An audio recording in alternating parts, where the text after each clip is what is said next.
ભાઈઓ 3 મહિના પહેલા આપણે મોન્ટી કાર્લોનો શેર આપ્યો હતો 580 થી 590 અને 600 ની રેન્જમાં. લોંગ ટર્મ ટાર્ગેટ આપણે આપ્યા હતા 700 રૂપિયા.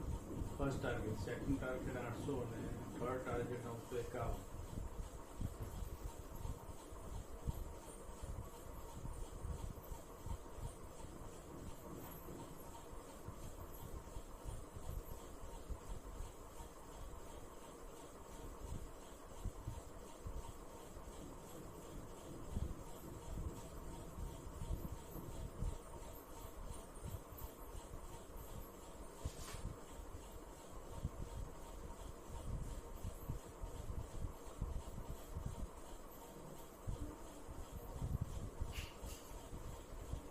આ રીતના આપણા બે ટાર્ગેટ હતા.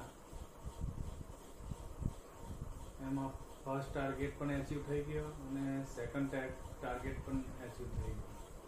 હવે ત્રીજો ટાર્ગેટ છે આપણો, એ છે આપણો 950 રૂપિયાની આસપાસ. એ પણ ટૂંક સમયમાં આવી જાય એવું લાગે છે.